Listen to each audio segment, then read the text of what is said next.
Bonjour Monsieur Lebrun. Je voulais vous poser la question de votre rôle ici au Comité des régions au sein de l'Arlem, de cette seconde réunion de l'Arlem qui a lieu ici à Agadir.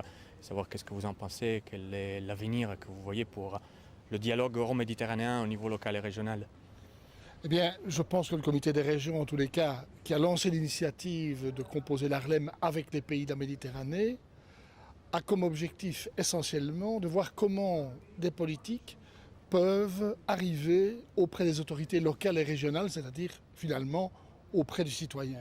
C'est bien ça le rôle du comité des régions, c'est de dire nous sommes des mandataires locaux, nous sommes des mandataires régionaux, nous avons un contact avec nos populations et donc nous sommes vraiment au plus proche de nos concitoyens.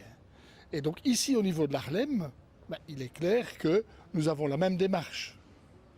Alors qu'il y a des initiatives gouvernementales, nous sommes nous, les représentants, je vais dire des autorités locales et régionales, c'est-à-dire du plus proche des citoyens. L'Arlem essaye de fournir aussi des exemples de coopération concrets. Elle nomme aussi des rapporteurs pour qu'ils présentent et adoptent des rapports et des recommandations à l'Union pour la Méditerranée. Vous avez aussi un rôle à jouer là-dedans. Oui, en fait, j'ai le plaisir d'être désigné comme rapporteur pour Arlem, et donc forcément pour le comité des régions, pour examiner comment finalement le plan solaire pour la Méditerranée peut représenter une sorte de garantie d'approvisionnement pour les régions parfois qui manquent d'électricité. Donc il est clair que le solaire est une source inépuisable d'énergie. On sait évidemment que sur les bords de la Méditerranée, le soleil est davantage présent que dans le nord de l'Europe.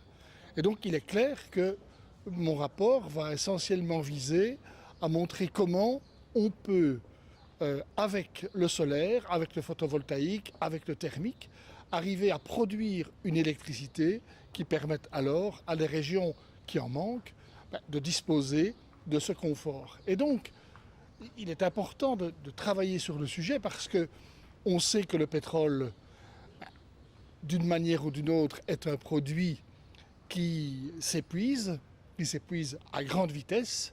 Et donc il est clair que nous devons travailler sur les énergies renouvelables.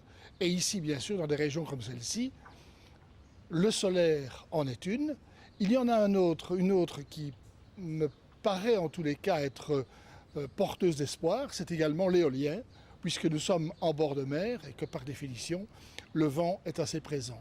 Donc j'aurai essentiellement comme mission de montrer comment à la fois le solaire et l'éolien peuvent être des sources d'énergie renouvelables et comment ils peuvent atteindre, ces deux sources peuvent atteindre véritablement le citoyen au plus loin, je vais dire, de la métropole par exemple.